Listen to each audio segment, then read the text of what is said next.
Vous avez dans la salle, il y a 7 en attente, hein.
Bon, bonjour à tous. Bienvenue, chers amis de l'eau, pour cette nouvelle conférence de l'Institut, mais organisée par l'Institut méditerranéen de l'eau. Donc, je vous rappelle à tous, hein, je me présente, je suis Alain Messonnier, président de l'Institut, et je suis très heureux de vous accueillir aujourd'hui, les membres, les non-membres. Bienvenue à tous ceux qui se sont inscrits. Nous avons plus de 280 inscrits aujourd'hui et qui représentent 27 pays, donc 16 pays méditerranéens. Donc ça veut dire que l'IME va bien au-delà de la Méditerranée. Et ça, que je pense que c'est la rançon de la gloire pour l'IME qui, depuis décembre dernier, a été élu au poste de gouverneur du Conseil mondial de l'eau et ceci nous permet de participer à l'ensemble du processus de préparation du Forum mondial de Bali mai 2024, et notamment à travers notre participation sur la coordination du processus régional pour lequel nous avons été mandatés par le Conseil mondial de l'eau. Je vous rappelle rapidement que la traduction est assurée en cliquant sur le petit globe que vous avez en bas de votre écran, donc en français et en anglais. Et donc, notre conférence est enregistrée et qu'elle sera rediffusée sur notre chaîne YouTube à partir de demain au plus tard lundi. Voilà, ceci étant dit, vous avez la possibilité de poser vos questions sur le chat et de manière à ce qu'on puisse y répondre soit pendant la conférence, soit à la fin de la conférence, soit par la suite. Donc, pour votre information, l'IME a été chargé par le Conseil mondial de l'eau de coordonner le processus régional du Forum mondial qui se tiendra à Bali en mai 2024. Et juste avant, nous aurons le Forum méditerranéen de l'eau qui se tiendra en Tunisie en fin janvier 2024. Et donc, nous avons la responsabilité de coordonner ce qu'on appelle le processus régional. Je vous rappelle que le Forum mondial s'articule autour de 3 processus. Le processus politique, avec le sommet de chefs d'État, le sommet des ministres en charge, des assemblées, des collectivités. Le processus thématique avec 6 thèmes qui ont été retenus lors du kick-off qui a eu lieu à Jakarta le 15 février dernier, auquel nous avons participé. Donc, rapidement, les thématiques qui ont été retenues, c'est, donc je vous le cite en anglais, donc Water for Human and Nature. Le second, Water Security and Prosperity. Le troisième, Disaster Risk Reduction and Management. Le quatrième, Cooperation and Hydrodiplomacy. Le cinquième, Water Innovative Finance. Et enfin, le sixième, Knowledge and Innovation. Bon, et enfin, le processus régional qui émane des régions du monde. À ce jour, 2 régions ont fait acte donc, de candidature. C'est la Méditerranée à travers l'IME et l'Asie-Pacifique à travers le ministère de l'Habitat et de l'eau d'Indonésie. Donc, ces 2-là sont confirmés et nous avons en attente l'Afrique, l'Amérique latine et l'Asie centrale. Nous voici donc réunis ce jour pour le lancement d'une nouvelle série de 5 conférences sur la thématique de la planification et de la gestion des ressources en eau qui vont s'étaler de ce jour jusqu'au mois d'octobre et qui correspondent à la situation de 9 pays méditerranéens. Ces conférences sont proposées par notre comité scientifique et technique, présidé par notre ami Mokhtar Bzioui, aujourd'hui présent avec nous, et coprésidé par François Gerber, qui tous deux vont animer les débats aujourd'hui. Ces conférences s'inscrivent dans le cadre du processus régional méditerranéen destiné à présenter au monde les solutions mises en œuvre en Méditerranée et partager nos expériences avec le monde. Je vous souhaite à toutes et à tous une excellente conférence. Mokhtar, je te passe la parole. Bonjour.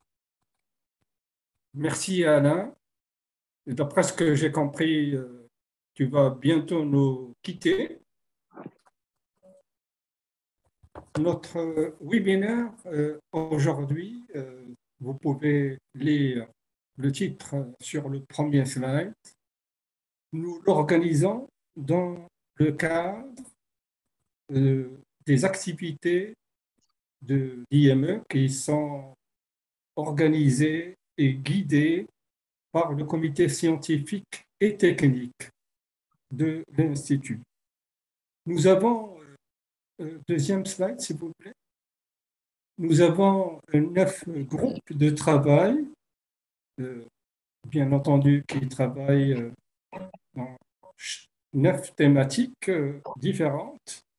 Vous avez la planification et la gestion des ressources en eau qui est le sujet que nous allons débattre aujourd'hui.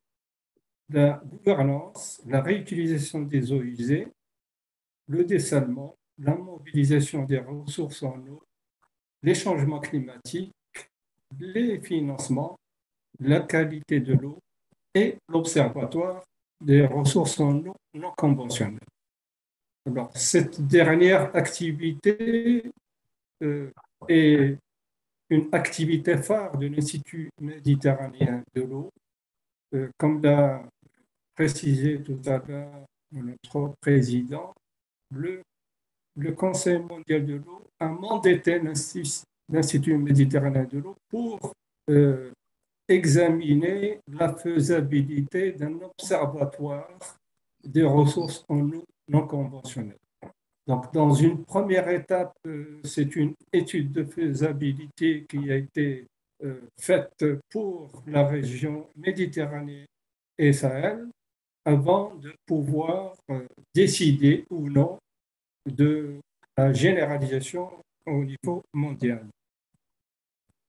Alors, les webinaires du 9 mars aujourd'hui, deuxième slide, s'il vous plaît.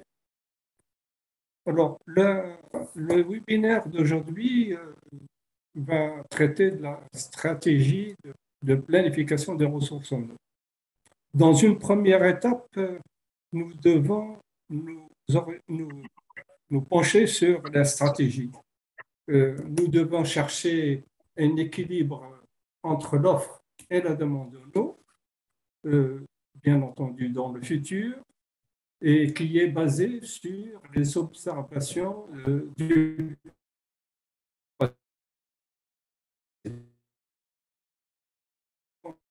en considération les changements climatiques, notamment les changements climatiques.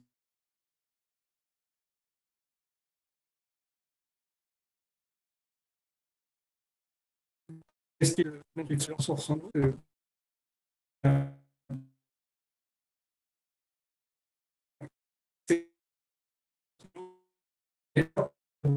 qui est difficile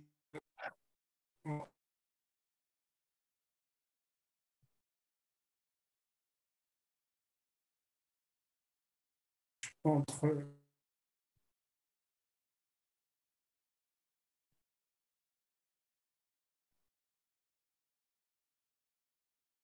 Mokhtar, on ne t'entend plus. On ne t'entendait plus, Mokhtar.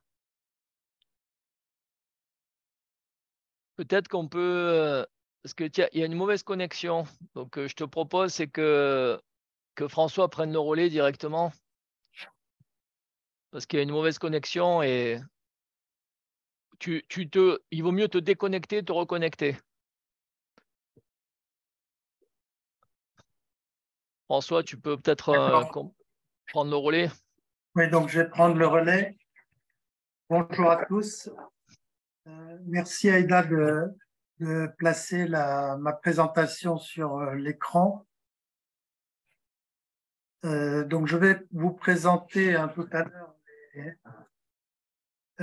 les intervenants et les thèmes en détaillé lors de cette première visioconférence. Mais tout ça en vue notamment de partager des expériences sur la Tunisie et sur la France.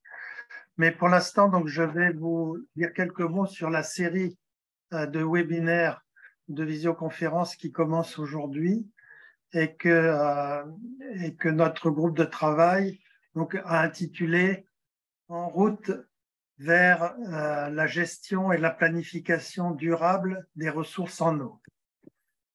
Alors, de quoi s'agit-il? Les diapos sont en anglais, mais je vais vous les dire en français pour l'essentiel.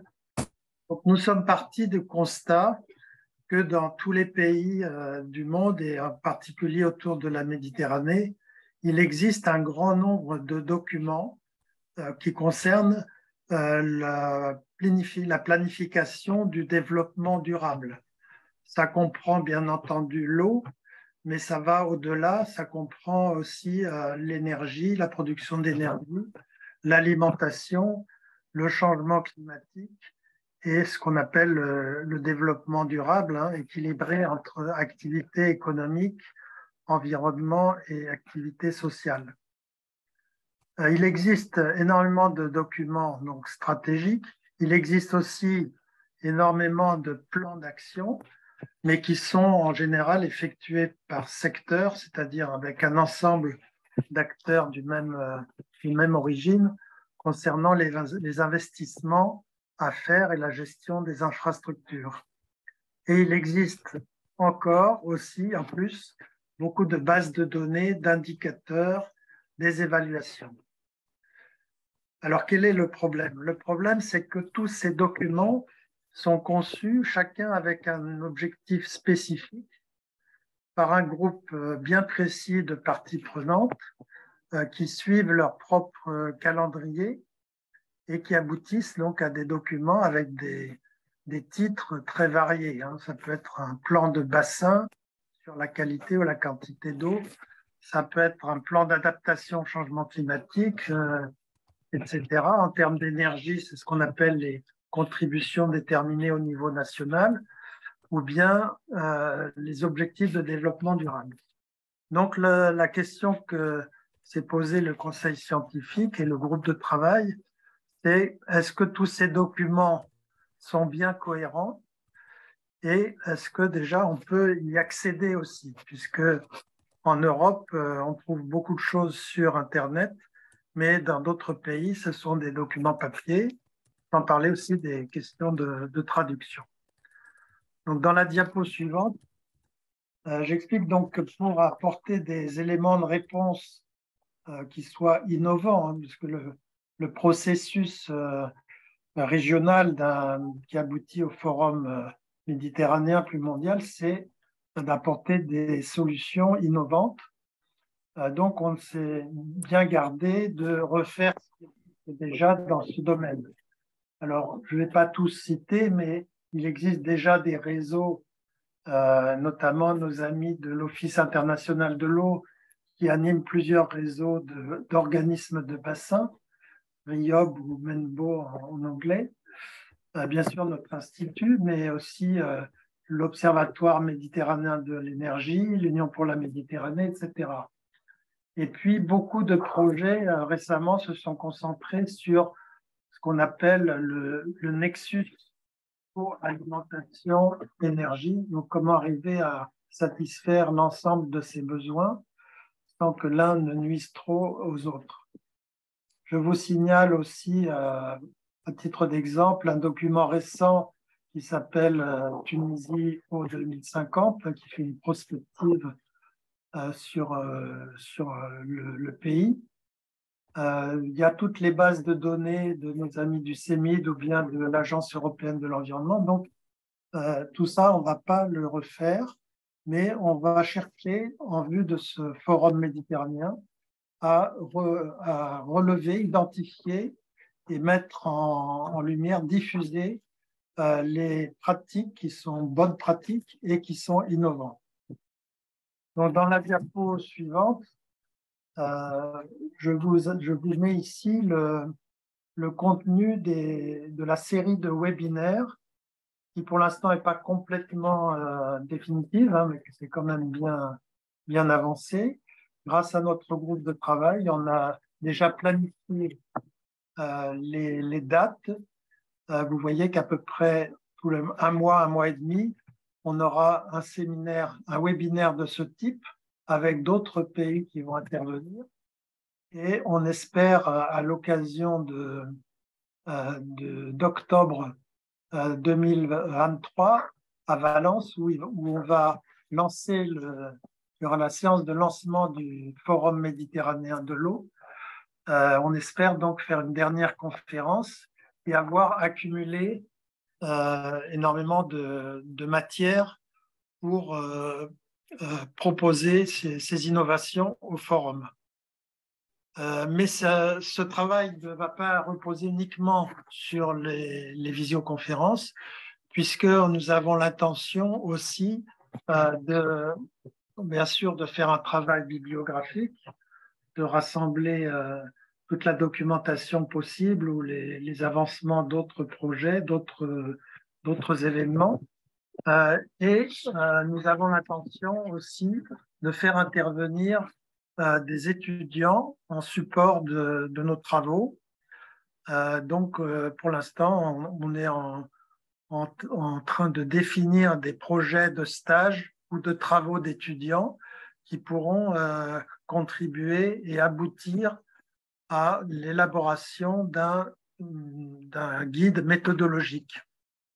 Alors, pour cette série de webinaires, il y a un flyer, donc un petit document de publicité, si on peut dire, qui est prêt et que nous allons diffuser largement. Bien sûr, il sera sur notre site et on va le diffuser largement, qui reprendra ces dates et ce programme.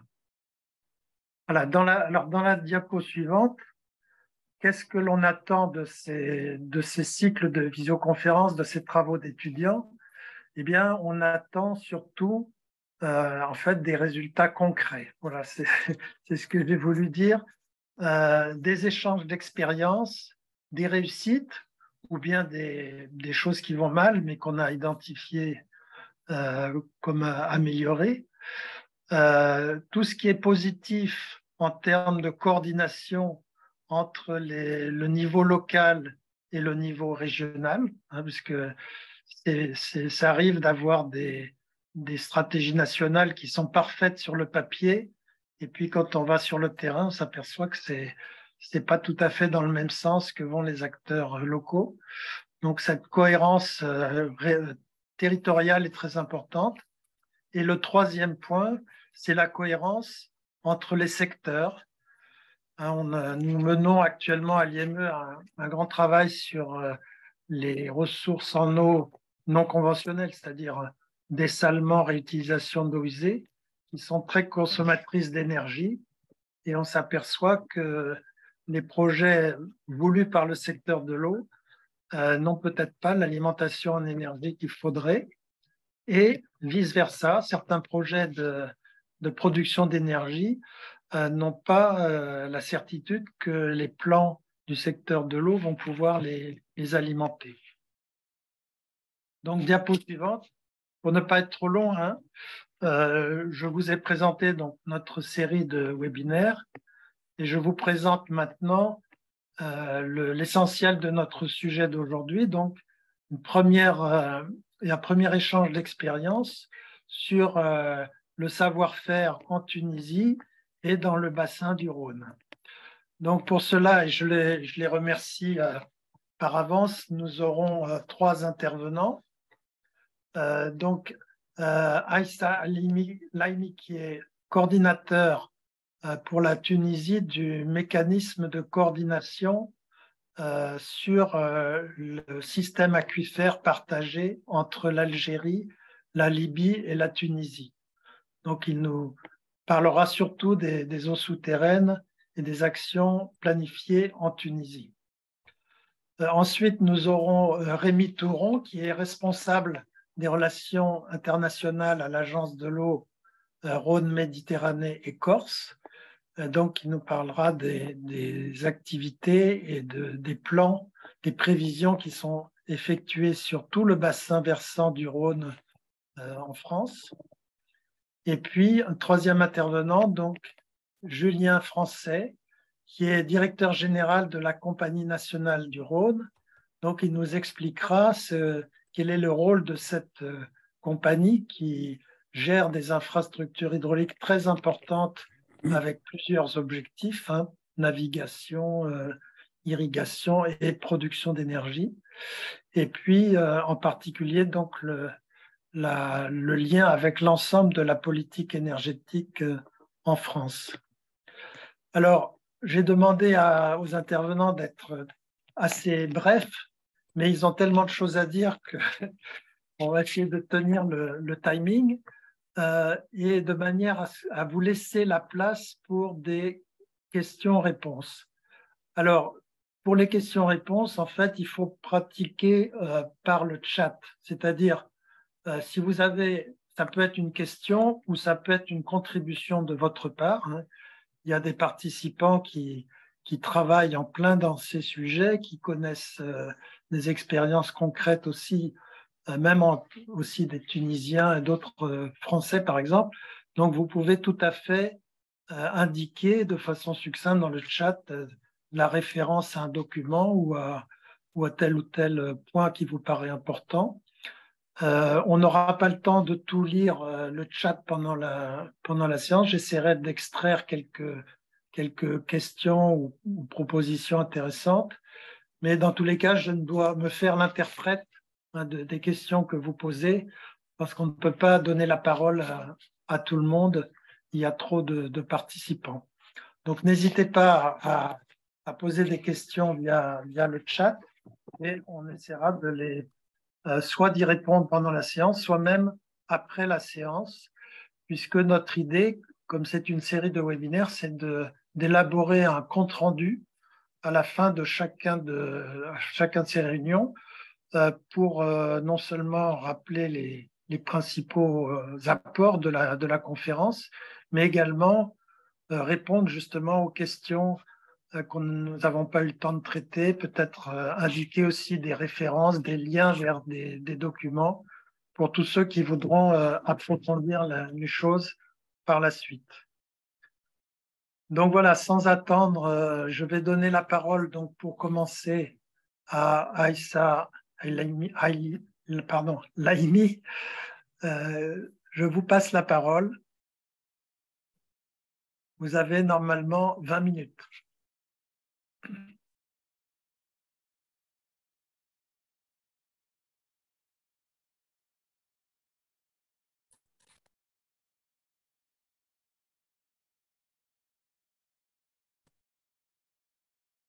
Monsieur Laïmi, il faut réactiver votre micro.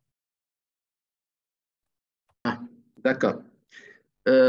Merci, Monsieur François. Je tiens à remercier tout le monde qui ont voulu partager avec nous cette expérience et avoir donc une idée commune sur la question de l'eau en Tunisie, surtout que cette année, nous sommes devant une situation un peu délicate, je dis bien. Et il y a aussi l'implication de la société civile et qui ont, eux, déjà, qui ont provoqué la question du stress et ont demandé déjà de déclarer l'état d'alerte hydrique dans le pays et que ce sera la première fois. Et ça, se manifeste également que la société civile elle est fortement impliquée dans la question de l'eau et la rareté qui règne essentiellement dans les pays de nord de l'Afrique. Donc, je vais essayer d'être succinct pour partager avec vous un peu la question des ressources en eau en Tunisie. Et qu'on voyait dans cette photo, donc il y a les barrages donc, du nord du pays, là où il pleut. Donc c'est la situation qui est délicate et c'est la première fois qu'on enregistre une situation pareille et qui va contribuer essentiellement à la question du rationnement de l'eau, surtout dans les grandes villes de Tunis, puisque la ville de Tunis, Grande Tunis, elle est alimentée de l'eau potable par les eaux de surface de ces barrages-là. Donc, je vais essayer d'être succinct. Donc, on va parler un peu de l'aperçu des enjeux de l'eau en Tunisie et également les principales stratégies de l'eau qu'a opté le gouvernement afin de gérer la question de l'eau en Tunisie durant les différentes périodes. Par la suite, on va parler essentiellement sur la question de l'eau souterraine et la gestion concertée. L'exemple qui est déjà pilote à l'échelle mondiale, c'est la gestion des eaux souterraines du sud tunisien qui est partagée entre 3 pays du nord de l'Afrique. Donc, c'est une expérience qui mérite d'être donc valorisée et extrapolée pour certaines régions, surtout pour l'Afrique subsaharienne. Et on va parler un peu des leçons et des conclusions. Comme vous savez tous que la Tunisie, c'est un pays aride, avec un climat caractérisé par des nuances résultant du relief. Donc, elle est influencée par le vent marin du nord, du Méditerranéen, et le vent saharien du sud. Vous voyez que les oeillettes donc, montrent bien que le nord de la pluviométrie, elle peut atteindre jusqu'à 1500 mm donc, dans la région de Tabarka, la région méditerranéenne du nord, et jusqu'à moins de 100 mm dans la partie sud. Cette distribution donc, de la richesse en eau, on va faire la richesse nationale, est un domaine public en fin de compte, il y a une certaine répartition équitable par le fait que le nord qui est riche en eau de surface, le sud qui est pauvre en eau de surface, mais il est plus ou moins, d'après notre notion, qu'il est riche en eau souterraine pour combler un peu ce déficit en eau. En fait, le nord, qui représente 25% de la Tunisie, il est situé dans les œillettes entre 400 et 1500 mm. Donc, on les classe comme étant une zone subhumide. Le centre, la région de Terouan, la Kasserine, etc., qui représente 15% de la superficie nationale, il est situé entre les œillettes de 200 à 400 mm. Donc, on peut dire que c'est une zone aride. Par contre, le sud, c'est 60% de la superficie nationale. Et c'est le Sahara, en fait, c'est la continuité orientale, du Grand Arc oriental. C'est la pluviométrie, elle ne dépasse pas les 200 mm et même elle peut descendre jusqu'à inférieur à 50 mm par an. Donc, c'est un climat purement désertique. Si on va voir un peu les questions des œillades sur toute la Tunisie, on va voir que la moyenne des précipitations annuelles est de 36 milliards de mètres cubes par an. Le maximum, donc ça c'est la moyenne, mais cette variabilité spatiale, elle peut être inférieure à 11 millions, à 11 millions de milliards de mètres cubes par an et peut atteindre dans certains cas, comme était enregistré dans la période des inondations de 1969-70, où elle a pu atteindre jusqu'à 90 milliards de mètres cubes. Ça, c'est une répartition spatiale. Vous voyez que la superficie est 20% dans le nord, 20% du centre et 5% du sud. Donc, 80% des eaux de surface et 31% seulement des eaux souterraines sont situées dans le nord. Le centre, qui ne dispose que 12% des eaux de surface et 25% des eaux souterraines. C'est le contraste. Donc, le sud ne représente que 5% de ces eaux climatiques et représente presque la moitié, 44% des eaux souterraines. Donc, vous voyez que le développement socio-économique de la région du sud tunisien, elle est basée essentiellement sur l'agriculture irriguée par les eaux souterraines. La Tunisie, donc, elle est sujette à des périodes de sécheresse et des périodes d'inondation. Si on remonte un peu l'histoire, juste entre parenthèses, vous voyez que la Tunisie, elle est caractérisée par un monument historique, ce qu'on les aqueducs, qui transportent l'eau de la région de Zagouan jusqu'à la ville de Carthage, la capitale de la période romaine dans le nord de l'Afrique. Carthage a été alimentée par l'eau potable, par les eaux du Zagouan. Donc, c'est une question de transfert d'eau qui est plus qu'à 70 km au nord de la ville de Tunis, de Carthage plutôt. Donc, c'était en 100 ans Jésus-Christ. La ville de Carthage, elle a souffert de 5 ans successifs de sécheresse. Donc, la ville de Carthage, elle était donc menacée par une période de sécheresse, et c'est l'histoire qui se répète autrement après certains siècles. Donc, c'était la décision de l'empereur romain Adrien qui a décidé d'approvisionner la ville de Carthage par les eaux de Zagouan. C'était la première fois la question de transfert d'eau du nord vers la ville de Carthage pour combler un peu ce déficit, puis pour sauver la ville de Carthage de la sécheresse. Si je monte un peu dans l'histoire actuelle, c'était entre 706 et 1640, il y avait 25 périodes de sécheresse et seulement 8 inondations. De 1640 jusqu'à 1758, il y avait 0 sécheresse et 3 inondations.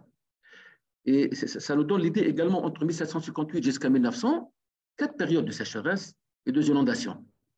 Vous allez voir que un peu la période, la fréquence de la sécheresse, elle vient de dominer un peu le caractère climatique de Tunis, de la Tunisie. Donc, après 1900, il y avait 21 périodes de sécheresse et ce n'est que 17 inondations. Vous voyez donc 2 photos. C'était à gauche, donc c'était la période d'inondation de la ville de Tunis, et à droite, c'est la période de la sécheresse, c'est le barrage de Sidi El Ouereb dans la Tunisie centrale, donc qui manifeste bien la période de la sécheresse. Donc, les potentiels de ressources en eau en Tunisie mobilisables est estimé presque 4,766 milliards de mètres cubes. Milliards de mètres cubes, soit 450 mètres cubes par an par habitant si je le divise sur 12 millions d'habitants. Donc, à cet égard, 450 mètres cubes par an par habitant, ça nous donne l'idée que nous sommes devant une situation de pénurie d'eau, qui est généralement fixée à 500 mètres cubes par an par habitant. Donc, nous sommes au-dessous de cette moyenne qui est 500, mais nous sommes à 450. Et par exemple, cette année, cette valeur-là, elle peut descendre jusqu'à 420, 430 mètres cubes par an par habitant. Donc, si je parle de 4,7 milliards de mètres cubes, on voit que 55% de ce volume-là, c'est presque 2,6 milliards, sont constitués par des eaux de surface. Et 45%, presque 2,13 milliards de mètres cubes, sont constitués par les eaux des nappes souterraines. Et à ce moment-là, nous pouvons voir que le potentiel important, l'importance que portent les zones économiques, etc. Si on se positionne par rapport à certains pays du Méditerranée, je prends par exemple le Maroc. On va parler que le Maroc, par exemple, le quota, soi-disant plutôt, la quantité d'eau disponible pour chaque habitant, elle est 844 mètres cubes par habitant par an. L'Égypte, c'est 637. La Tunisie, elle est de l'ordre de 450, donc on est au-dessous de 500. L'Algérie, elle est de 294 et au bas de l'échelle, c'est la Libye.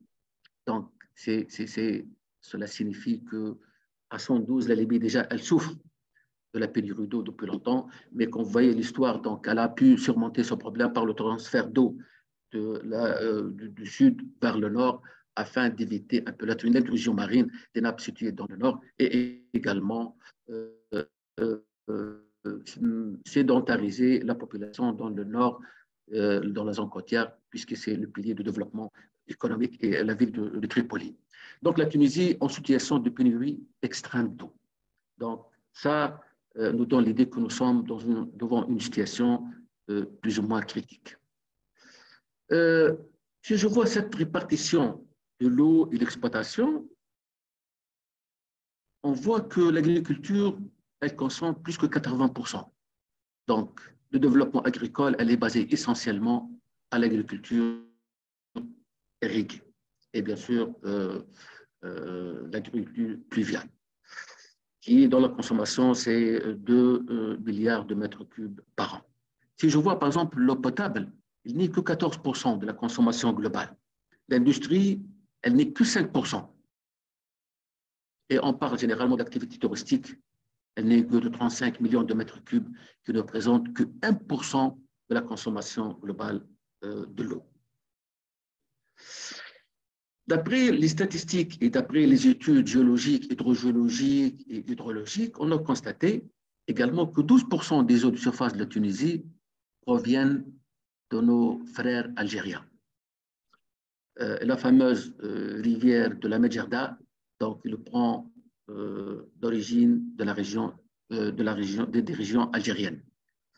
Et presque 100 millions de mètres cubes, donc c'est 4% du volume des ressources en eau souterraines de la Tunisie, souterraines, proviennent également de l'Algérie, puisque c'est une nappe partagée et que même le centre d'écoulement vient du côté sud-ouest vers le nord-est. Donc ça, on peut dire que si on va faire cet indice-là, il y a un indice de dépendance en eau de la Tunisie. Donc, par rapport à l'Algérie, cet indice est de l'ordre de 9,1% de l'eau de la Tunisie. Il dépend de nos frères algériens. Donc, cet indice de dépendance nous donne également l'idée que nous sommes devant l'obligation de chercher donc, une façon de gérer d'une façon concertée ces ressources en eau-là. Donc, l'État, depuis longtemps, depuis l'indépendance, elle a pu mener certaines stratégies pour gérer l'eau et de voir un peu, c'était une stratégie de la gestion de la demande, puisqu'il n'y avait pas donc ce contexte de cesse hydrique. Depuis quelques années, la vision elle a pu changer, et de changer un peu la vision et de gérer l'eau, et de mener des stratégies d'eau. Ce n'est pas pour gérer donc, la demande, l'offre, mais plutôt de gérer la demande. Donc, en premier lieu, c'était en 1990 jusqu'à 2000, il y avait une stratégie décennale de mobilisation des ressources en eau. Cette stratégie a défini comme priorité la croissance de l'offre. Donc, c'était ça donc, la philosophie globale de cette stratégie décennale. Par la suite, en 2001 jusqu'à 2011, c'était une stratégie complémentaire de la première stratégie de 1990-2000. C'est presque dans le même état d'esprit, c'est prioriser donc la croissance de l'offre. Il y avait en 2000, il y avait la stratégie à moyen terme jusqu'à 2030. C'était en 2011. Et 2011, il y avait une étude, la stratégie à moyen terme, et c'était 2030 par rapport à 2011, c'était moyen terme. Et ça fait presque 2 semaines qu'il il y avait une étude qui a été menée donc, par le ministère de l'Agriculture, de ressources hydriques et de la Pêche de la Tunisie, par l'appui de la Facilité africaine de l'eau, l'ont mené une stratégie du secteur de l'eau à l'horizon 2050, appelée O 2050.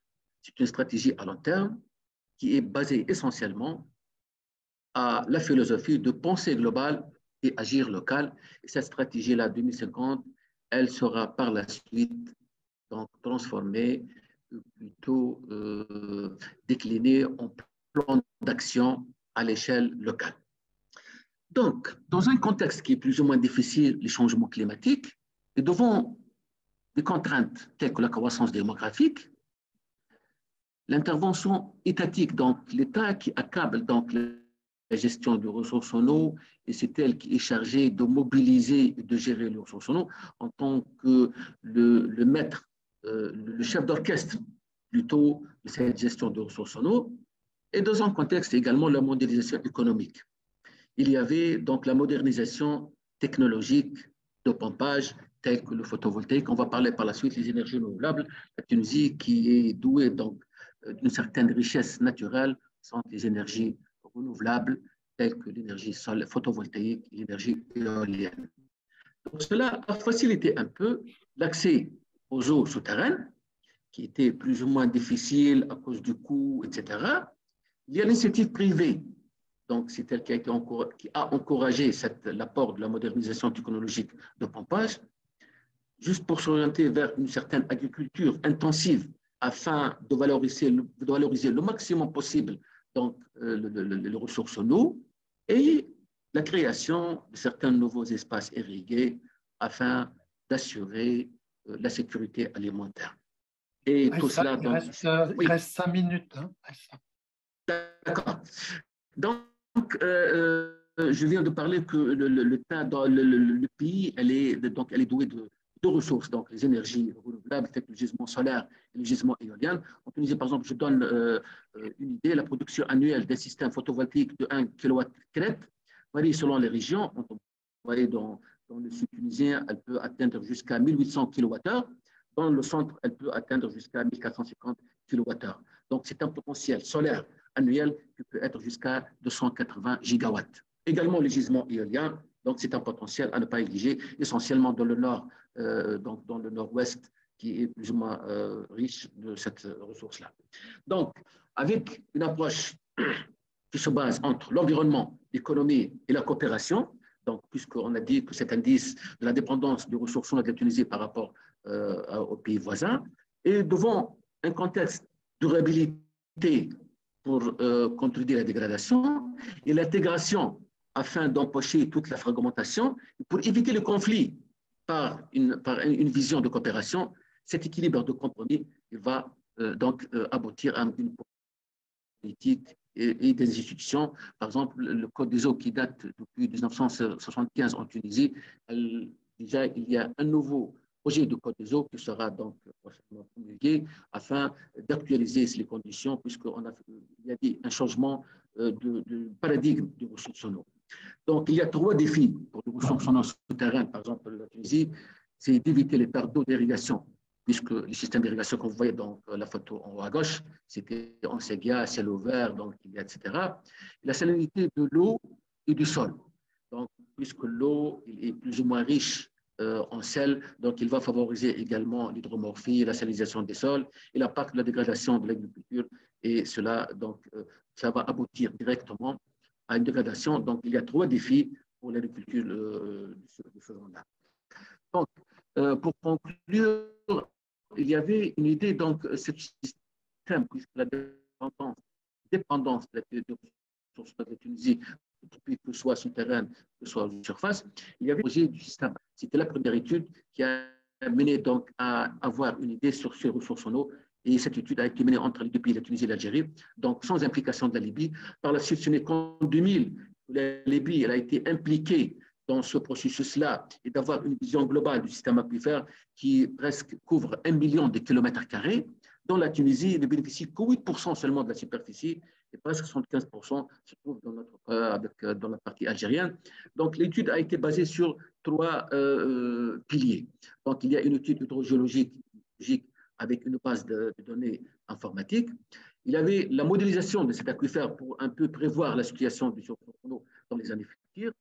Et cela a abouti à la création d'un mécanisme de concertation afin, l'objectif, en fin de compte, de ce mécanisme est de faire une vision globale avec une gestion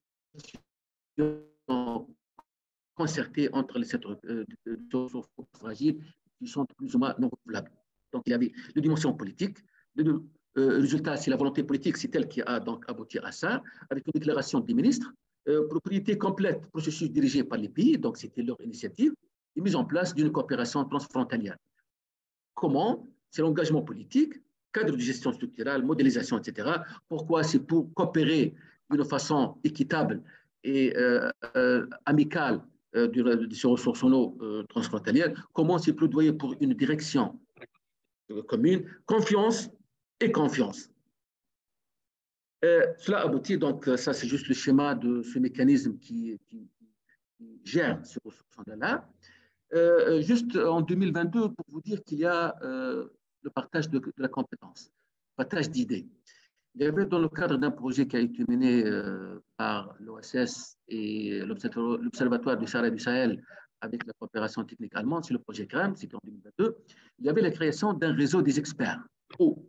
Donc ça, c'est une idée, c'est la première réunion, ça sera en avril 2023, donc qui va réunir les experts spécialistes en eau des trois pays, l'Algérie, le Maroc et la Tunisie, qui sont presque dans les mêmes conditions climatiques, la situation hydrique, etc.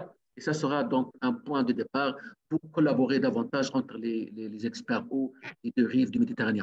Ça sont je vais vous communiquer donc la liste des bibliographies, des documents que vous pouviez donc consulter afin de s'enrichir davantage. Donc, c'est ça. Et merci si j'étais un peu lent. Merci. Merci beaucoup, Aïssa. C'était très clair et à peu près dans les temps.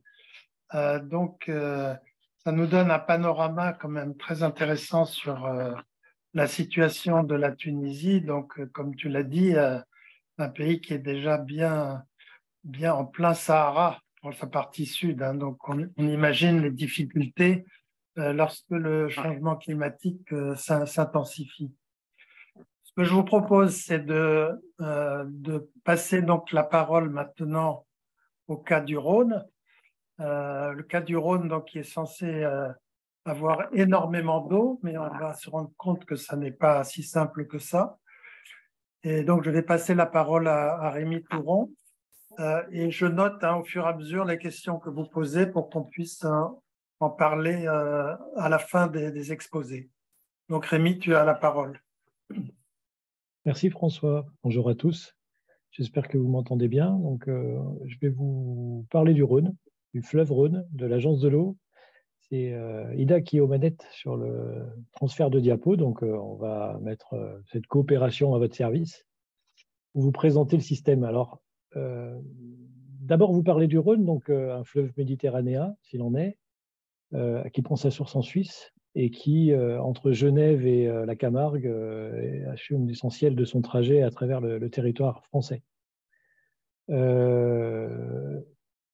Le Rhône, c'est une chose. L'Agence de l'eau, un organisme public, Ida, s'il te plaît, qui est créé dans les années 60 pour gérer ce fleuve Rhône, mettre en application les directives cadres européennes, et qui est basé sur deux systèmes, le concept pollueur-payeur, donc on va récupérer des redevances sur la pollution et la dégradation du milieu qui est émise par les usages, et puis on va mettre en place une gestion à l'échelle du bassin avec cette fameuse solidarité de bassin.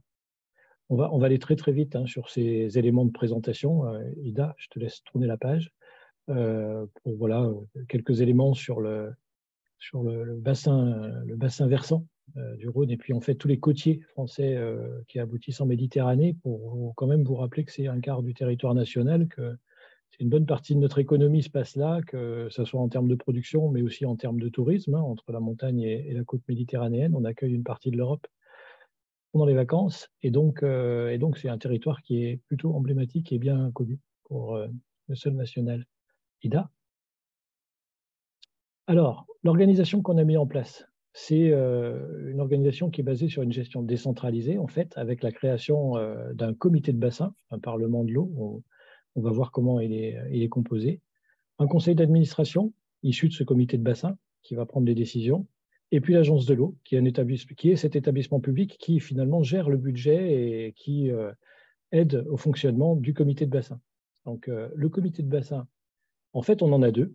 On en a un pour le bassin Rhône-Méditerranée, ce qui est le territoire qui nous intéresse aujourd'hui, et on en a un second pour la Corse, puisque l'île de Corse est un territoire à part entière et spécifique. Et donc, ce que vous voyez, c'est que notre comité de bassin, il est composé de la société civile de l'eau, avec les services de l'État, avec les collectivités locales, les collectivités territoriales, mais aussi tout le collège des usagers, les associations, les organisations professionnelles, les personnes qui sont qualifiées pour évoquer les sujets liés à l'eau. De ces deux comités de bassin se décline un conseil d'administration, IDA, qui en fait est présidé par la préfète du Rhône, qui est présidente donc, de ce conseil d'administration au service. Donc l'État a bien une place centrale dans le dispositif et qui regroupe des membres des deux comités de bassin pour entériner les décisions prises par l'agence. Alors, les activités de l'agence. 3 activités à identifier. La première, c'est tout ce qui touche à la planification. Le comité de bassin, finalement, trace les grandes lignes de l'activité qui doit être menée sur le bassin pour préserver la qualité des eaux du Rhône. Et donc, ce cadre se fait dans le cadre d'un schéma directeur d'aménagement et de gestion des eaux, le SDAGE. Ce SDAGE, il s'accompagne de documents, par exemple un programme de mesure, par exemple un rapport d'évaluation environnementale. Ce SDAGE, il est extrêmement important puisque c'est lui qui constitue la feuille de route pour 6 ans du dispositif d'intervention de l'agence.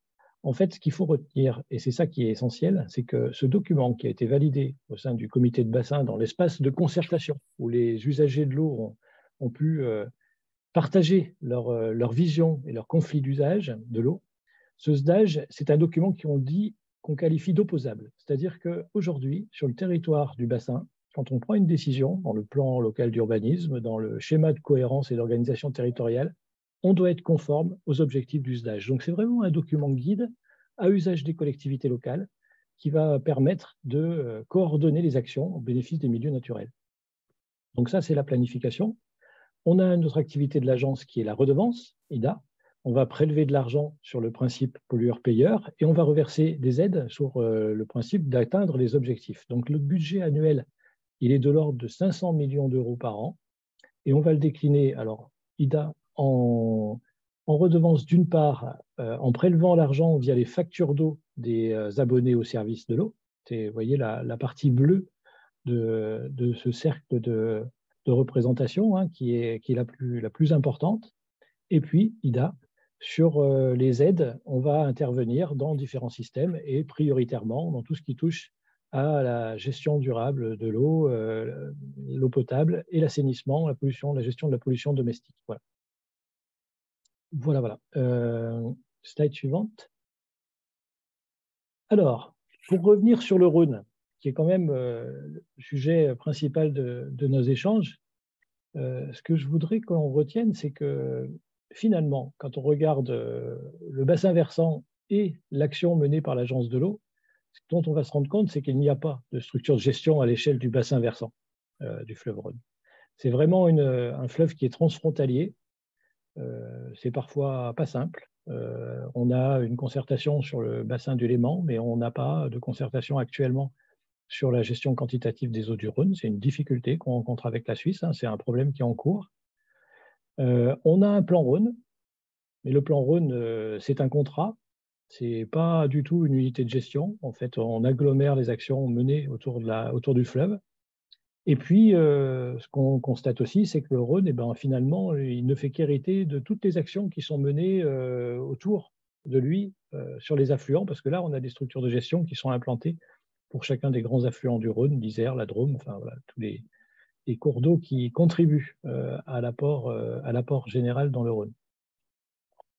Ida, on a cette semaine fait une communication sur une étude que nous avons menée sur l'avenir du fleuve Rhône, l'avenir face au changement climatique. Et donc, on a établi quelques éléments suite à cette étude avec cette carte d'identité qui vous permet de repositionner un peu l'importance du fleuve et des eaux du fleuve dans notre paysage territorial, hein, avec notamment la dépendance à l'eau potable, à l'agriculture, le nombre de mètres cubes qui sont exploités chaque année dans ce fleuve, Ida. On a, dans ce travail d'étude aussi, essayé de rechercher comment est-ce que les débits du Rhône allaient être impactés par le changement climatique à horizon d'une trentaine d'années. Et on s'aperçoit quand même qu'il y a un impact très, très fort sur les débits d'étiage du fleuve. Donc, c'est peut-être un peu plus délicat à dire concernant son débit moyen. Néanmoins, on sait qu'on va avoir, d'ici 2055, une baisse d'environ 20% des débits du fleuve. Et ça correspond quand même ça peut représenter des difficultés importantes pour les usages qui sont liés à ce fleuve Rhône. Ida, je ne vais pas m'appesantir sur les différents usages, d'autant plus que M. Français est juste après moi pour vous parler un peu de la gestion, de l'usage que l'on fait du fleuve Rhône dans des compartiments énergétiques notamment ou de transport. Donc, on lui laissera largement expliquer tout ça, mais c'est sûr qu'on est en face d'un constat où les tensions risquent d'apparaître et de devenir de plus en plus fortes dans les années qui arrivent autour du fleuve Rhône. Et ça nous amène à vraiment travailler sur la gestion de l'eau, le suivi des consommations, le suivi des prélèvements, et puis sur tout ce qui est mécanisme de gouvernance pour partager les usages de ce fleuve. On va s'intéresser au changement climatique. En fait, ce dont je voulais vous parler, c'était aussi ce plan de bassin pour l'adaptation au changement climatique que l'on a mis en place depuis quelques années à l'échelle du bassin du Rhône, mais à l'échelle de l'ensemble des fleuves français d'ailleurs, hein, parce que ce plan de bassin, on en a sur le Rhône, on en a sur la Loire, sur la Garonne, on en a un pour la Corse. Donc c'est vraiment un outil de concertation qui a été développé ces dernières années et qui a été développé ces dernières années parce que finalement, ce dont on s'aperçoit, c'est qu'en termes de gestion de l'eau, en fait, on n'a pas du tout de surprise avec le changement climatique. On sait exactement ce qui se passe. On sait exactement où est-ce qu'on va et on sait ce qui nous arrive. L'eau, elle devient plus rare, elle est plus chaude, ça menace la biodiversité et on est tous concernés par les mêmes phénomènes, hein, qu'on soit sur la rive nord ou la rive sud de la Méditerranée, le constat, c'est exactement le même et les sujets, c'est exactement le même. Donc, on connaît le problème, Ida. On connaît aussi des solutions. On peut faire des économies d'eau, on peut faire des transferts, on peut lutter contre les fuites, on peut rechercher des ressources alternatives. On peut désimperméabiliser les sols.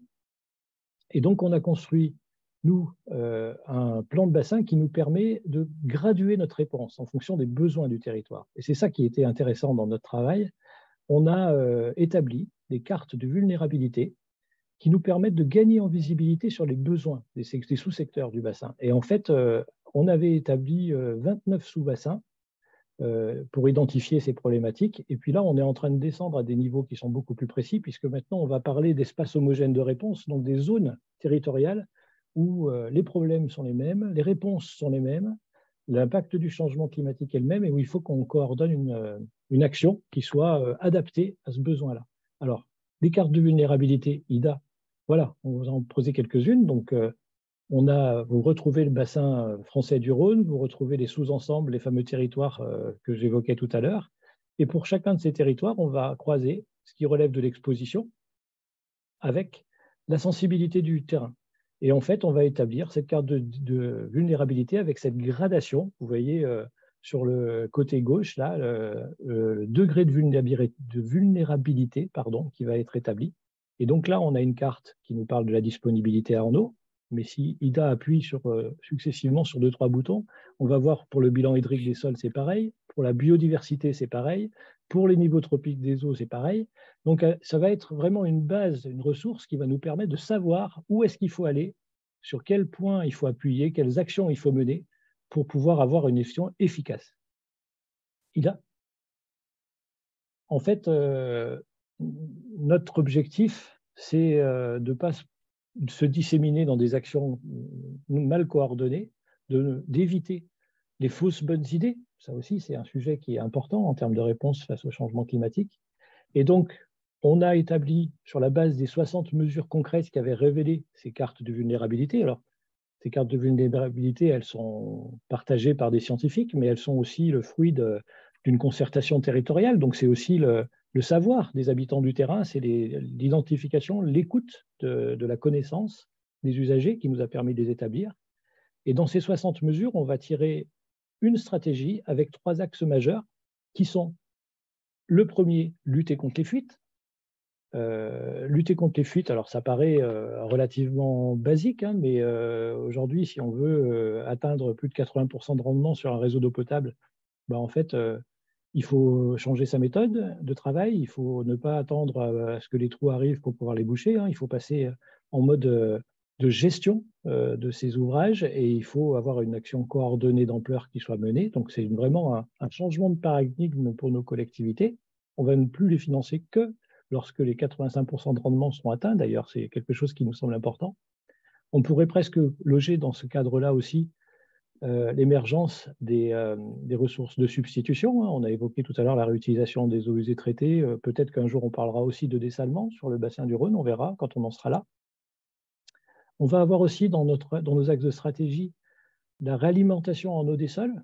C'est important parce que le premier indicateur du changement climatique, finalement, c'est ce dessèchement de sol, c'est ce stress hydrique qui est pratiqué là par le manque d'eau.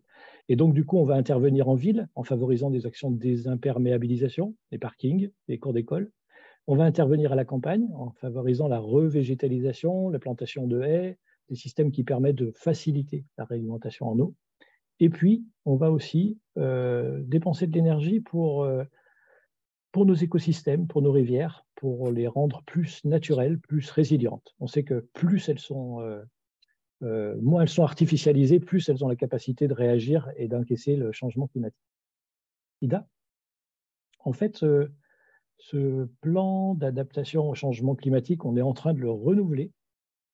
Et concrètement, on va introduire 2 données qui sont extrêmement importantes. On connaît les problèmes, on a les solutions. Et bien maintenant, ce qu'on va dire à nos élus, ce qu'on va dire à nos acteurs de l'eau, c'est ce qu'on attend d'eux en termes de niveau d'effort à entreprendre.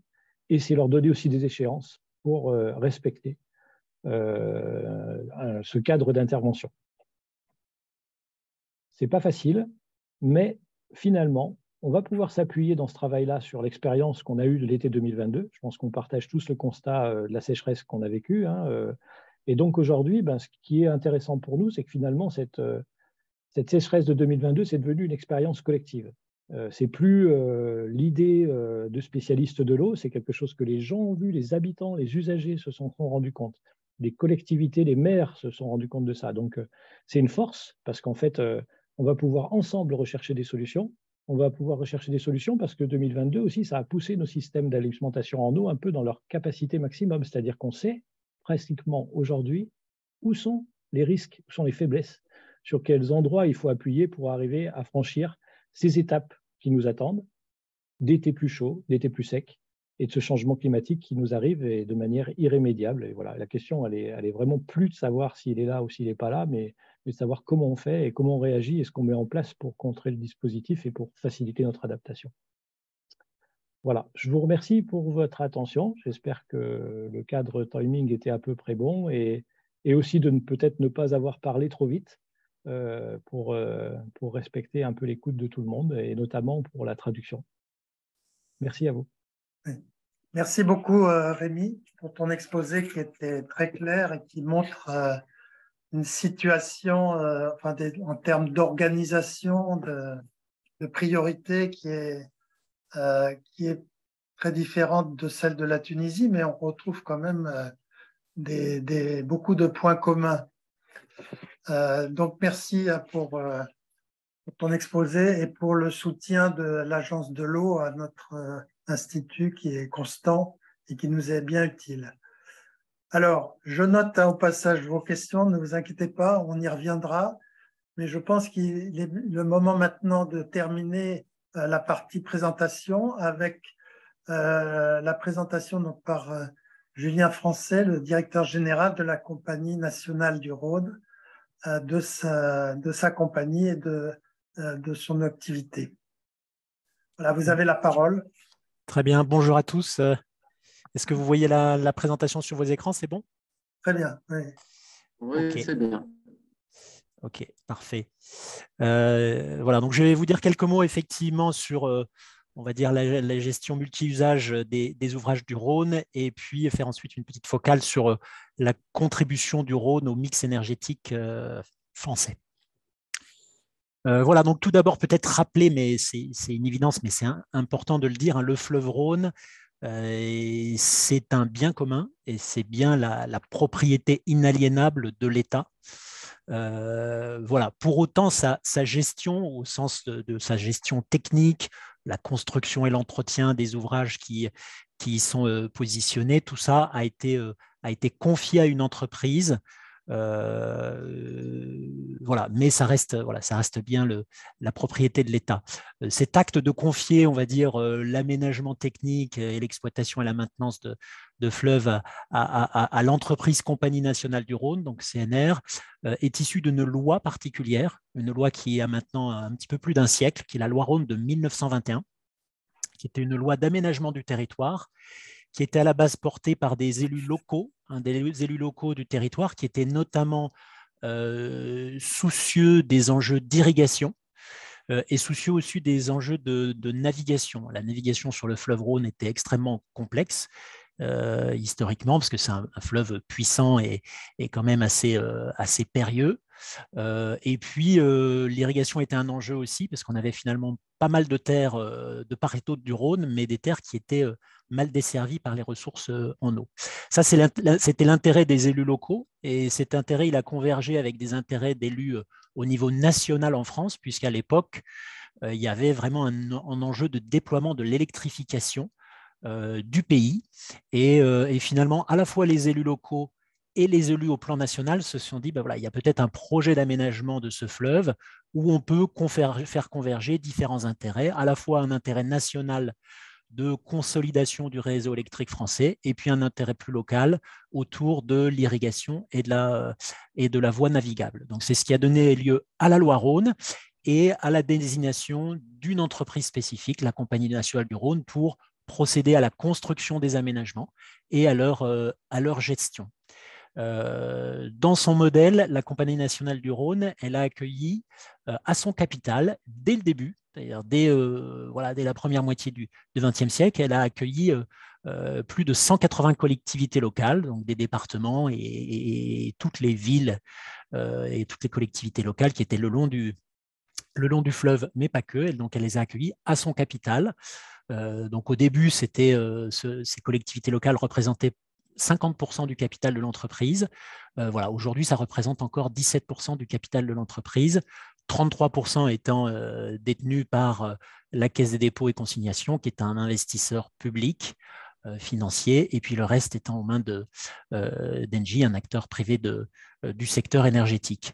Les missions qui sont confiées à l'entreprise CNR sont multiples. C'est à la fois la production d'électricité avec des usines hydroélectriques qui constituent à peu près 3000 MW de puissance. Voilà, cette production d'électricité est une activité marchande qui génère effectivement pas mal de revenus.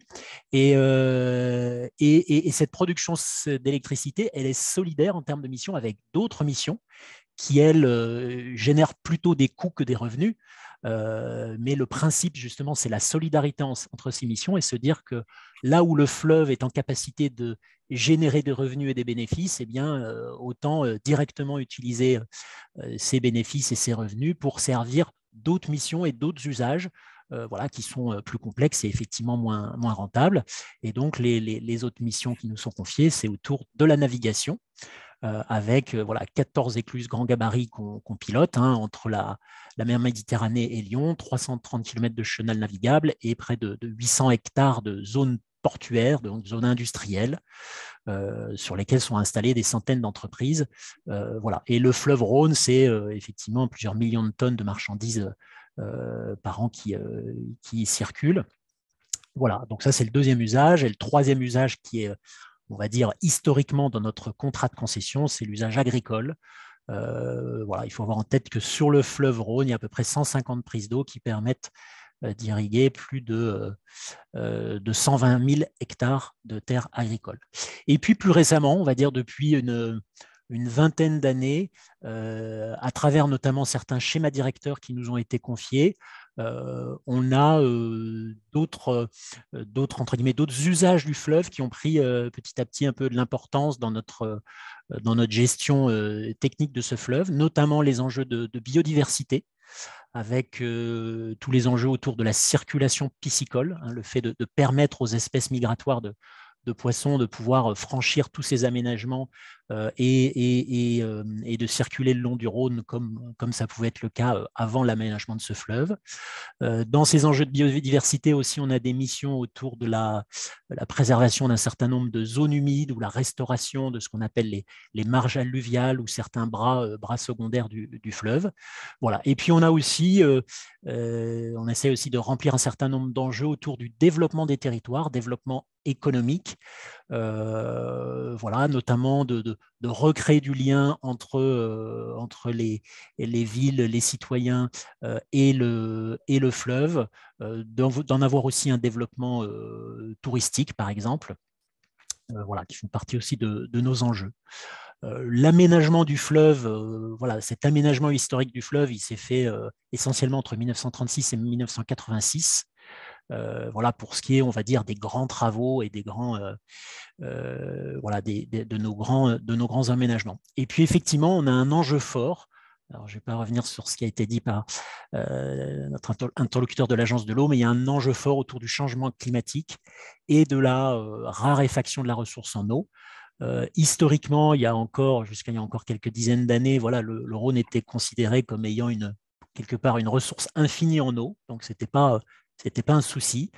Mais voilà, depuis maintenant 10-20 ans et encore plus sur ces dernières années, on s'aperçoit qu'on est de plus en plus confronté à des perspectives d'étiage assez sévères, notamment dans les périodes estivales ou de début d'automne. Et en tout cas, les analyses, notamment de l'Agence de l'eau pour les 20 ou 30 prochaines années, montrent que ça va être de plus en plus critique. Et donc, la problématique du partage de cette ressource, en tout cas, est assez vive, voilà, entre des usages qu'on a déjà cités, énergie, navigation, irrigation, les enjeux autour des débits réservés et de la biodiversité, l'eau potable, le refroidissement des centrales nucléaires, les prélèvements aussi du milieu industriel. Et donc nous-mêmes, en tant que, on va dire, gestionnaires d'un certain nombre d'ouvrages, que ce soit les écluses, les barrages, les usines hydroélectriques, gestionnaires des digues, gestionnaires de la voie navigable, responsables d'un certain nombre d'opérations de dragage, etc., on est un petit peu au milieu de tout ça et au croisement de ces usages. Ici, je vous présente une vue un peu schématique de ce qu'est un aménagement sur le fleuve Rhône. Alors pourquoi je tenais à vous présenter ça? Parce que souvent, quand on parle d'hydroélectricité, on a la vue, voilà, d'une vallée alpine avec des montagnes et puis un grand barrage avec une voûte et puis derrière un plan d'eau artificiel qui est venu inonder effectivement une vallée alpine. Donc ça, c'est effectivement une partie de l'hydroélectricité en France. Mais voilà, quand on est sur le fleuve Rhône, eh bien, on est au fond d'une vallée. Donc les Alpes, on peut les voir au loin, mais on est au fond d'une vallée, parfois en milieu urbain, parfois en milieu rural. Et nos 19 aménagements s'articulent comme présenté ici, avec à la fois en amont ce qu'on appelle un barrage qui vient dériver le fleuve de son cours naturel. Sur le long de ce fleuve naturel et historique, il y a on a construit ce qu'on appelle une dérivation du fleuve, avec un canal amont et un canal aval à l'organe central de l'aménagement qui s'appelle la centrale hydroélectrique.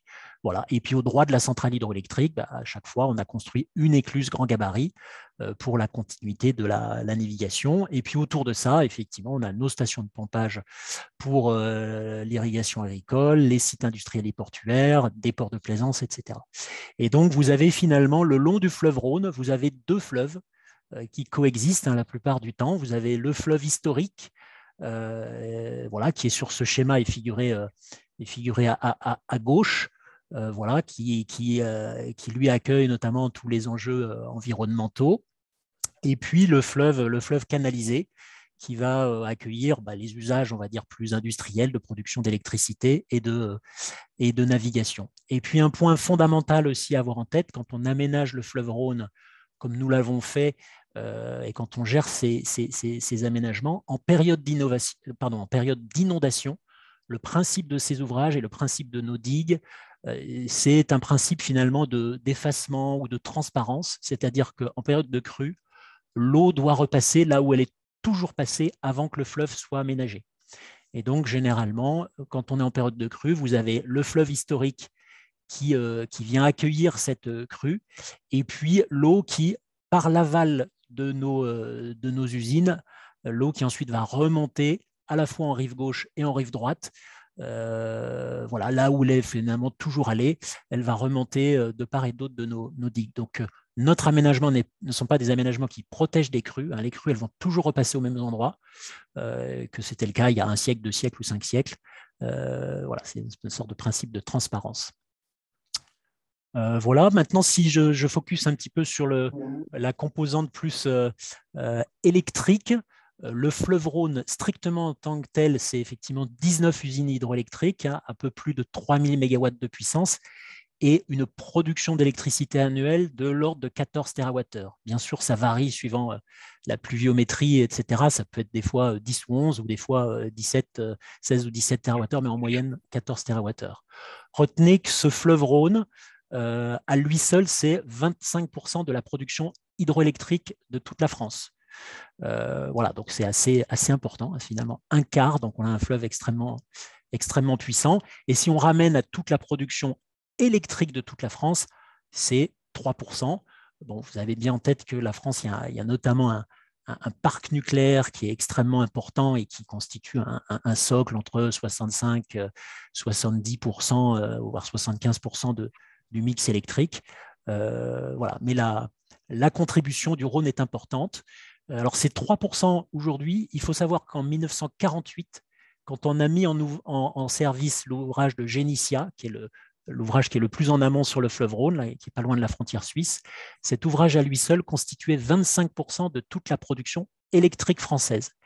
Et finalement, en 1948, à sa mise en service, il a résolu à lui seul, entre guillemets, toutes les coupures d'électricité qui pouvaient exister, notamment dans la première moitié du XXe siècle. Voilà. Et vous voyez ici dans le graphique, en bas, vous voyez la contribution respective, les différentes couleurs, c'est le nucléaire en bas, et ensuite vous avez l'hydroélectricité en bleu, le gaz, donc les centrales au gaz, et puis ensuite l'éolien, le photovoltaïque. Et ensuite, une dernière petite focale là, pour descendre plus sur les énergies électriques renouvelables en France. Donc, énergie électrique renouvelable, on parle essentiellement hydroélectricité, éolien et photovoltaïque. Ce qu'il faut bien avoir en tête, et moi je trouve c'est important de le rappeler, c'est que l'hydroélectricité, quand bien même c'est une électricité qui a plus d'1 siècle d'âge, ça reste une énergie, une électricité pleinement renouvelable au même titre que l'éolien et le photovoltaïque. Donc voilà, faut pas les opposer. Ce sont 3 énergies, 3 moyens de produire de l'électricité renouvelable. En France, la production d'électricité, d'hydroélectricité, c'est 25 gigawatts de puissance et 60 TWh de production annuelle. Donc, c'est bien la première électricité renouvelable en France. Voilà. Et la caractéristique particulière de l'hydroélectricité, c'est que pour une bonne partie, elle est stockable et flexible. Donc, il y a moyen de moduler à l'intérieur de la journée ou du week-end sur la semaine, voire sur des saisons. En tout cas, il y a moyen de moduler une production et cette production, elle n'est pas forcément strictement corrélée à la pluie qui vient de tomber dans la nuit ou dans la journée. Nous-mêmes, sur le fleuve Rhône, quand bien même on est dans un mode qu'on appelle purement fil de l'eau, voilà, on a la capacité de faire bouger le plan d'eau de 20-30 cm vers le haut ou vers le bas. Et cette petite flexibilité de quelques dizaines de centimètres, quand vous l'utilisez sur 400 km de fleuve et 300 à 400 mètres de large, ben vous voyez qu'il y a toute une énergie potentielle liée à cette masse d'eau qui peut être déplacée à l'intérieur de la journée. Et voilà. Et finalement, le fleuve Rhône en lui-même, c'est l'équivalent d'une tranche de réacteur nucléaire qu'on peut faire varier à l'intérieur de la journée. Donc, cette dimension flexible est importante pour l'électricité parce que les autres sources d'électricité renouvelables, l'éolien et le photovoltaïque, eux, n'ont pas cette capacité-là. En revanche, l'éolien ou le photovoltaïque, leur grand atout, on va dire par rapport à l'hydroélectricité, en France du moins, c'est qu'en France, l'hydroélectricité, on est sur un potentiel de développement qui est relativement faible, parce que l'aménagement hydroélectrique de la France, il est quand même très largement derrière nous, même si on a encore un peu, et notamment sur le Rhône. Hein, je vous affichais qu'on pouvait encore, et nous, on a prévu dans les 10 prochaines années de déployer des aménagements complémentaires pour permettre d'avoir 0,5 TWh de plus sur le Rhône. Voilà. Mais c'est vrai qu'à l'échelle de la France, le développement des énergies renouvelables et de l'électricité renouvelable, ça va se faire quand même essentiellement via l'éolien et le photovoltaïque. Vous voyez les potentiels de développement dans les deux graphiques en bas, qui sont des graphiques officiels. Hein, c'est la programmation pluriannuelle de l'énergie, donc c'est la vision prospective et l'ambition de l'État français. Vous voyez que sur l'éolien, d'ici 5 ans, on prévoit de doubler la puissance et la production d'éolien en France. Et sur le photovoltaïque, on a l'ambition de tripler, voilà, l'État français a l'ambition de tripler la production et la puissance. Voilà, donc des énergies qu'il ne faut pas opposer, quand bien même elles sont sur des plans différents. Et en tout cas, voilà, cette énergie autour de l'eau a tout son rôle dans la transition énergétique en France, mais je pense aussi dans le monde. Voilà ce que j'avais à vous dire. Bien, ben, merci beaucoup, Merci. Julien, pour cet exposé là qui est très, très complet et très opérationnel. Hein. Moi, ça me fait penser que justement, c'est un peu le but de l'Institut méditerranéen de l'eau, hein, c'est de mettre en relation des interlocuteurs qui se trouvent dans des situations diverses, hein, au sein d'organismes administratifs, au sein d'entreprises. Et l'adhésion donc à l'Institut est très intéressante. On pourrait imaginer même des adhésions croisées, puisque je crois, là, tu n'en as pas parlé, mais je sais qu'il y a une initiative très intéressante menée, bien pilotée par la Compagnie nationale du Rhône, qui s'appelle l'initiative Grand Fleuve. Oui. Donc, les participants ou même des entreprises, ou pourquoi pas l'IME, pourraient adhérer à cette initiative dans le même sens que vous pouvez adhérer à l'Institut méditerranéen de l'eau. Oui, tout à fait. Alors, je remercie aussi les orateurs, hein, parce qu'ils ont réussi à ne pas être trop longs. On va donc pouvoir non pas passer en revue toutes les questions parce qu'il y en a trop, mais je vais me faire l'interprète peut-être d'une question concernant la Tunisie, une ou deux, et puis une question concernant la France. Alors, sur la Tunisie, il y a eu beaucoup de questions sur comment mesure-t-on tous ces volumes-là qui ont été évoqués. Est-ce que c'est précis? Il y a des chiffres qui datent, d'autres plus récents. Bon, donc je pense que ça, c'est trop difficile, il y a trop de questions pour qu'on y réponde oralement. Mais on va essayer, grâce au compte-rendu qui sera fait, d'apporter le maximum de réponses à ça. Comment on fait les suivis, comment on évalue les eaux souterraines, les eaux de surface, etc. Je pense qu'il y a un partage d'informations et c'est d'ailleurs le thème qu'on appelle données, mais pas au sens forcément base de données, hein, uniquement, pas au sens informatique, mais au sens connaissance des valeurs. C'est tout un domaine qui sera abordé dans les webinaires. Par contre, je pense que Aïssa, tu pourras répondre peut-être à une question qui concerne, ça a beaucoup intéressé les participants, la coordination entre les trois pays, Algérie, Tunisie et Libye. Donc, les questions, c'est est-ce que c'est vraiment une organisation transfrontalière? Est-ce qu'il y a, par exemple, des autorisations de prélèvement qui sont faites en commun? Et comment on arrive à suivre aussi la nappe, comment fonctionne ce mécanisme. Si tu peux dire quelques mots, je te passe la parole. Merci. En fin de compte, le suivi de cette nappe-là, elle datait depuis les années 70, là où il était le premier projet, ce qu'on appelle RSO, de ressources en eau du Sahara septentrional. c'était sur le jet de l'UNESCO, c'était l'idée de savoir, c'était suite aux activités pétrolières, qu'on peut découvrir qu'il y a certains forages artésiens, donc sous pression et qui débitent des eaux des centaines de litres. Donc, c'était avéré qu'il y a cette zone-là désertique du sud de l'Algérie et de la Tunisie, il y avait des ressources en eau souterraines importantes. Comment peut-on l'évaluer?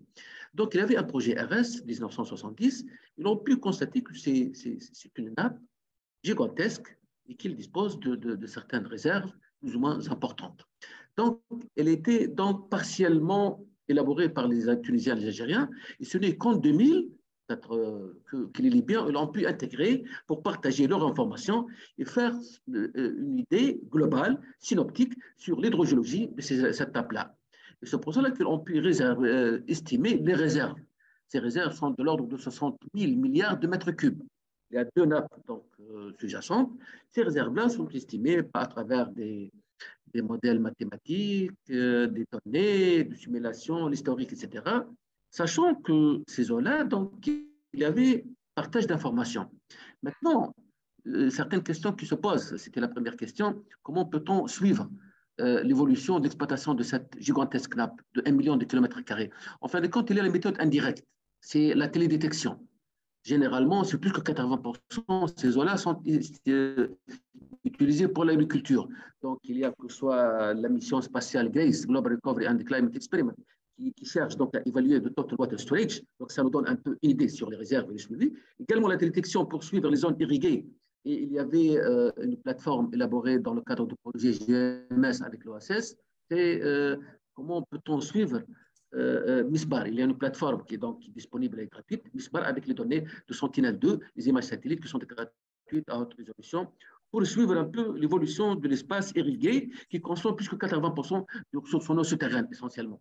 Donc, c'est donc dans ce contexte qu'on a pu avoir une idée sur la situation actuelle et on a pu même dépasser jusqu'à 2050 de faire des simulations mathématiques pour prévoir la situation, que ce soit la qualité, que ce soit le niveau piezométrique, que ce soit le volume de ces réserves pour les années jusqu'à 2050. Donc, ça, c'est global. Et c'est à la fin, ces trois pays sont mis d'accord sur la création suite à une déclaration des ministres, l'instauration d'un mécanisme de concertation. Ce mécanisme-là, jusqu'à maintenant, il n'est pas doté de la personnalité juridique, mais il profite de l'assistance technique de l'Observatoire du Sahara et du Sahel, puisque c'est lui, c'était l'idée de l'OSS. Donc, il est habilité provisoirement à l'OSS et qui va donc, on a l'idée maintenant de faire une déclaration pour doter de ce mécanisme-là, qui n'est pas jusqu'à maintenant une institution, mais il est fonctionnel. Donc, par exemple, la présidence du comité de l'unité de coordination, elle est présidée 2 années par chaque pays, donc en tour d'oral. Donc, il est existant, il fonctionne afin de partager l'information, partager les idées, partager également la connaissance, la formation, etc., pour donner un peu un package pour les décideurs pour avoir une idée globale sur ce système-là. Voilà. D'accord. Merci, merci, c'est très, très clair. On pourra bien entendu donner plus d'informations via les comptes rendus, mais c'est déjà très clair. Alors, je réponds aussi à une question qui a été posée, c'est pourrait-on avoir accès aux diaporamas qui ont été présentés? Donc, comme pour tous les webinaires, l'IME met à disposition via la chaîne YouTube. Ça se trouve, vous avez l'adresse exacte, le lien exact pour vous connecter à cette chaîne YouTube et revoir la visioconférence en entier ou certains aspects. Ça se trouve dans le papier d'invitation. Hein. Vous verrez l'adresse qui commence par YouTube, vous permet de revoir, de revisiter cette conférence. Alors, bon, sur le Rhône, peut-être il y a une question à laquelle pourrait répondre peut-être Rémi Touron, c'est simplement quelle est la différence finalement des rôles, ou comment se répartissent les rôles et les compétences entre Agence de l'eau et Compagnie nationale du Rhône. Pour des gens qui sont à l'extérieur du pays, évidemment, ce n'est pas forcément évident du premier coup. Je ne sais pas, Julien. Je vais avoir besoin de vous parce que vous êtes Ouais, là, mais c'est important. Non, mais peut-être pour présenter les choses assez simplement, la Compagnie nationale du Rhône, on est, sans que ce soit péjoratif, mais on va être un gestionnaire technique. C'est-à-dire, voilà, on construit, on entretient, on drague, on exploite. Voilà, on est sur ce plan-là, alors qu'au niveau de l'agence de l'eau, déjà, c'est directement l'incarnation de l'État. Hein, l'agence de l'eau, c'est ce que nous ne sommes pas. Nous sommes dans une relation contractuelle avec l'État à travers le contrat de concession. Et l'agence de l'eau, je pense qu'on est sur une dimension planification stratégique et en plus centré sur la ressource en eau. Voilà, s'il faut définir les deux de manière bien différenciée. Et ça me paraît très clair. Et vous êtes au comité de bassin tout à fait de l'agence de l'eau. Exactement. Voilà. Oui, ce que j'ajouterais, c'est que l'agence de l'eau, effectivement, a ce rôle planification, enfin, vision stratégique que tu as développé. Et l'aspect financement aussi, il peut être considéré à la limite comme un organisme de financement grâce à son système pollueur-payeur qui permet de subventionner non seulement des ouvrages, mais aussi des restaurations de cours d'eau, etc. Enfin, dans tous les domaines qui ont été évoqués. Alors, peut-être une dernière question aussi. Je ne sais pas qui peut répondre, mais il y a plusieurs questions sur en fait, le débit écologique du Rhône. Je ne sais pas si ça a été évoqué par l'un ou l'autre, mais qu'est-ce que ça signifie? Et également, il y avait une question sur le débit du Rhône. Quelle est la part qui est prélevée pour le refroidissement des centrales nucléaires? Je ne sais pas si vous avez ces éléments-là en tête. Alors, je peux peut-être donner une première réponse et puis vous me corrigez, Monsieur Touron. Sur ce qu'on appelle le débit écologique, en fait, nous, c'est ce qu'on appelle le débit réservé. Donc, c'est celui qui passe dans le fleuve historique, hein, dans le lit historique du fleuve. Vous avez vu que sur la plupart de nos aménagements, en fait, on a opéré une dérivation du fleuve. Voilà. Et donc, quand on dérive le fleuve naturel dans un fleuve canalisé, effectivement, il faut se poser la question de quel débit on laisse dans ce fleuve, dans ce lit historique. On est sur des débits de l'ordre de 75 à 100 mètres cubes par seconde. C'est des débits qui ont été rehaussés il y a à peu près une dizaine d'années, hein, en 2014. Il faut savoir qu'avant, quand on a aménagé le fleuve, dans les années 60, 70, 80, on devait être sur des débits résiduels qui devaient être autour de, je pense, 15-20 mètres cubes par seconde. Et ils ont été en tout cas très sensiblement augmentés en 2014 parce que oui, il y a un enjeu écologique fort sur ces vieux Rhônes, on appelle ça aussi des vieux Rhônes, et effectivement, il est important d'y préserver un débit minimal. Donc, c'est de l'ordre de 75 à 100 mètres cubes par seconde pour le Rhône. Et puis, pour les centrales nucléaires, en fait, la plupart des réacteurs le long du Rhône, c'est des circuits de refroidissement où l'eau est captée par la centrale nucléaire, mais ensuite l'eau est restituée. C'est-à-dire que ce n'est pas un refroidissement des centrales nucléaires dans lesquelles on va opérer la vaporisation de l'eau. Vous avez parfois des visions de centrales nucléaires où il y a des gros panaches de vapeur qui en sortent. En fait, sur le Rhône, on est plutôt sur la centrale nucléaire va prélever un flux d'eau à une certaine température et ensuite va restituer à l'aval de la centrale nucléaire, va restituer dans le fleuve Rhône finalement la même quantité d'eau, mais un peu plus chaude. Donc en fait, c'est bien un principe où l'eau est prélevée, mais elle est restituée. Alors, il y a quand même un impact, c'est un impact au niveau de la température, mais tout ça est normalement contrôlé par les services de l'État. Et puis, il y a un cadre très précis qui est donné à l'opérateur, en l'occurrence, c'est EDF qui pilote ces centrales nucléaires. Et donc, il y a des contraintes, effectivement, à ce refroidissement qui sont des contraintes en débit ou en niveau d'eau, en hauteur d'eau, mais ce n'est pas ce débit qui est consommé, hein, parce que le principe, c'est bien de restituer cette eau au fleuve. Avec une contrainte qui s'appliquerait en degrés. Tu peux compléter?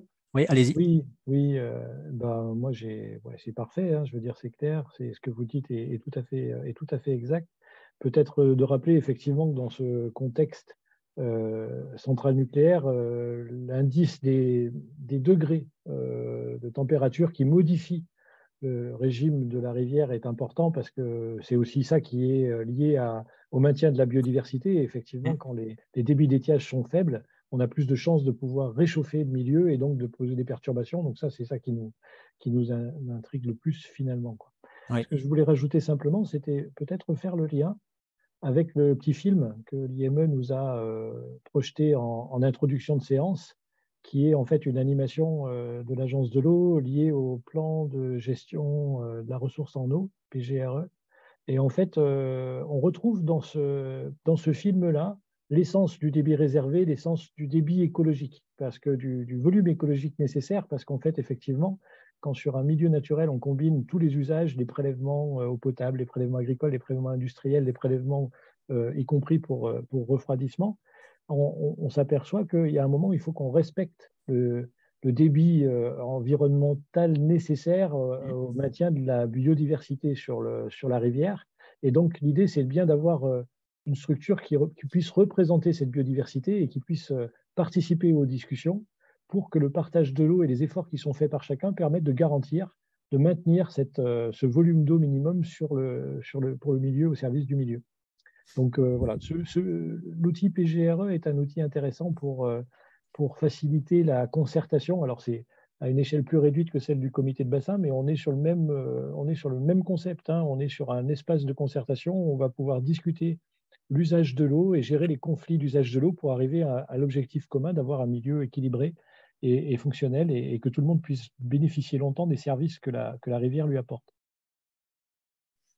Bien, merci. Alors, là, on a déjà débordé de presque 10 minutes, hein, donc malheureusement, on va être obligé de s'arrêter là. D'abord parce que sans doute vous avez aussi d'autres occupations, parce que nos interprètes vont finir par être trop fatigués. Mais je crois que notre travail ne s'arrête pas là, hein. On a déjà accumulé, rien qu'avec aujourd'hui, beaucoup d'informations. On a une série de questions qu'on va creuser et auxquelles on va essayer de répondre, d'apporter des réponses par la suite. Donc, je vous propose d'arrêter là. Mais en conclusion, donc, moi, je voudrais dire que on a vraiment l'impression d'avoir traité là un sujet d'actualité quand même, hein, parce que les articles, en tout cas, qui paraissent dans la presse ces derniers temps sont vraiment très fournis sur la question de la ressource en eau. Pour un pays qui se croyait abondant en eau, ben, on trouve finalement des articles, des situations locales qu'on pourrait croire les mêmes qu'au sud du Sahara ou presque. Donc, ça prouve bien que le changement climatique est là, hein. C'est pas une vision futuriste, c'est déjà maintenant. Et donc, il faut s'adapter, il y a des actions à mener. Donc, c'est vraiment le sujet d'actualité qui va nous encourager à continuer cette série de webinaires. Alors, j'en profite pour remercier aussi vivement, bien sûr, les orateurs qui ont travaillé pour enrichir cette première réunion.